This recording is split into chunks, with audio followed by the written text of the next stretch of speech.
So what about this trial? When did you first hear about this trial? It was on 6th of June. I had a call to show up the next morning. I went to National Security, 7 a.m. or 6 a.m. I can't remember. So what did you get, a letter or? No, they called me at night. They called me at 10 p.m. Okay. And they said you're due in court tomorrow? No, they didn't say anything. They said you're going to get your passport tomorrow. Come and take your Oh. passport, yeah. Ah. And even I asked him to have to book a ticket for me. He said, yeah, you could book a ticket for yourself. And I went to the National Security headquarters, and when I came in, they took me forcefully. They blindfolded me again. They cut my hand. They put me in a car. They drove a long way, and I was exposed to the sun for a few hours. I was standing in front of the sun. This was in Did they June. hit you again?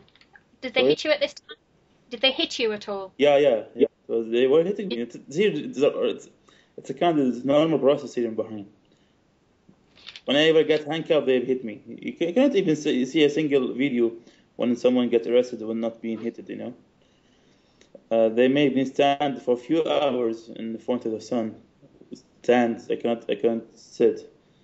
And Blindfolded? yeah, Still blindfolded in the yeah, sun? yeah. And I And could you hear didn't know many people beside me, but I can't tell who they are. And suddenly they took us into a small room. I don't know where it is. Did you think you were to be tortured again? Yeah, I thought I was being tortured again, but I thought they were taking me to a different prison.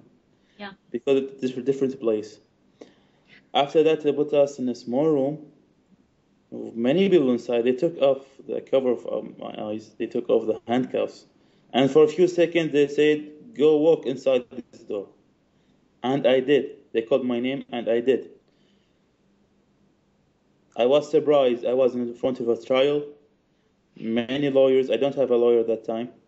Military judge sitting there, calling for names. He didn't call my name even. The officer came, I think he was a captain. He went to the judge. He said, he's Nasser Ras. He's here. I think he told him this way. And he said, Nasser Ras, are you here? I said, yes, I am. He said, do you have a lawyer? I said, no, I don't have a lawyer. Do you know what I've been charged? I said, no, I don't know what I've been charged. He said, you've been charged of kidnapping a policeman and holding him in a place. And I was shocked at that time. And illegal gathering. Are you guilty? I said, no, I'm not guilty. So I left.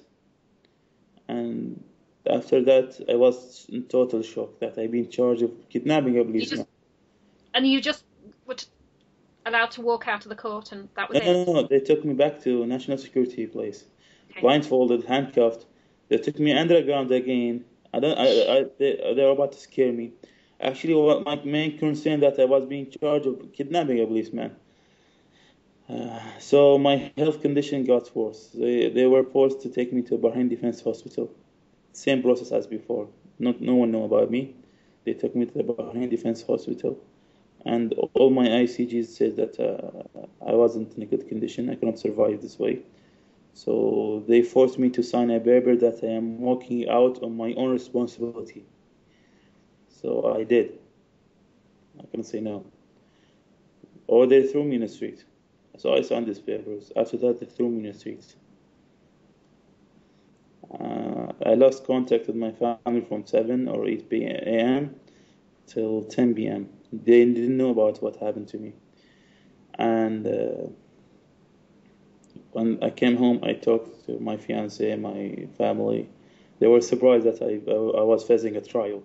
They said, no way, you were joking. I said, no, I went to a trial, military trial actually. And I was being accused of kidnapping a policeman. So it was a tough situation here. And when did you find out about the 5-year sentence? Actually, I'll tell you some story. I went through this military trial till 4th of October. Okay. And I was acquitted from all these charges, even from illegal gathering. There was a Were you there again at any further trials? I was there. I was almost there, but when they issued the verdict, I wasn't there. I wasn't sure if they were gonna arrest me or not. And had you been given a lawyer by this time? Yeah, I picked a lawyer outside. Actually, he volunteered. His name is Said Mohsen Al Alawi. He's a great person. He volunteered for me, and he's doing whatever he can do. And I'm grateful to him. After during my military trial on the 25th of August, I can't remember the date. By coincidence, I know a human rights activist here. Her name is Zainab Al Khawaja, if you know about her.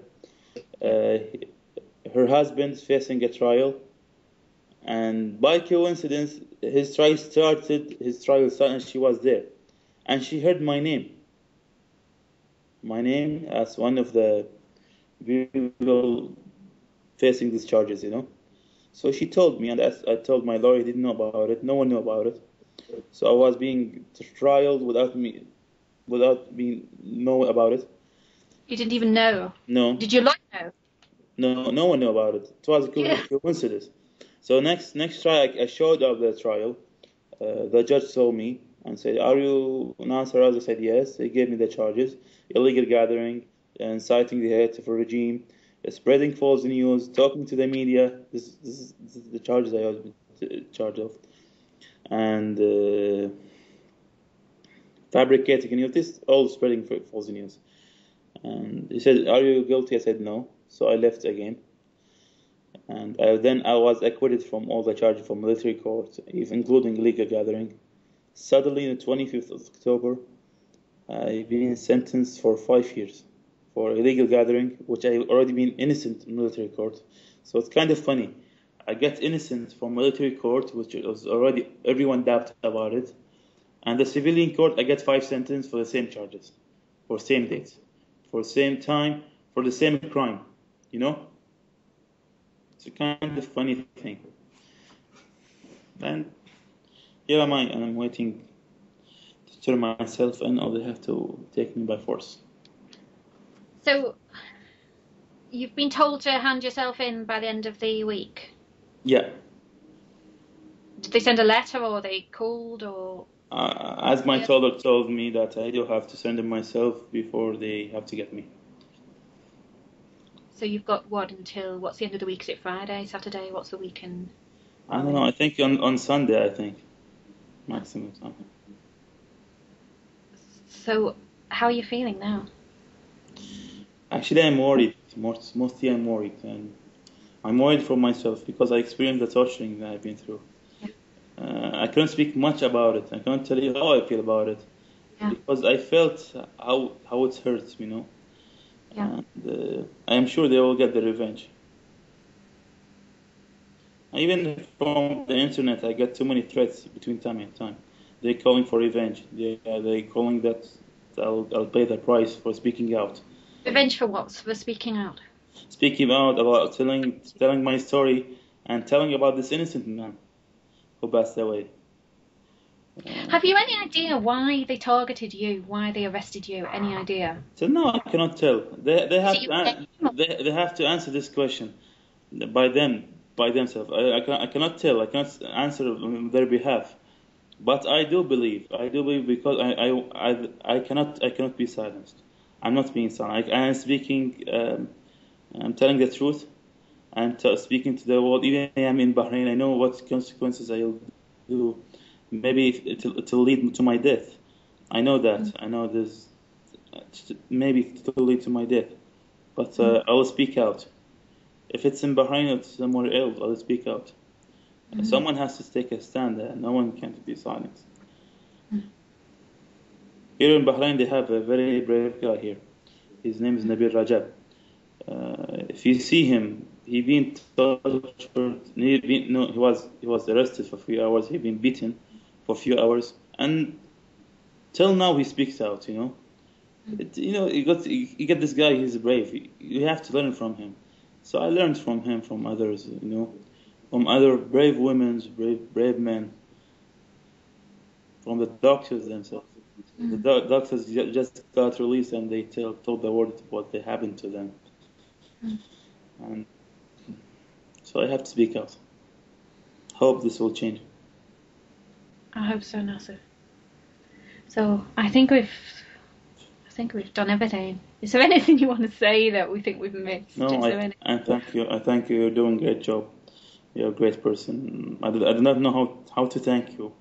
Nothing is good for you till now. But I wish soon I will meet you myself and thank you. Thanks, Nasser. It's a privilege to try and report this for you.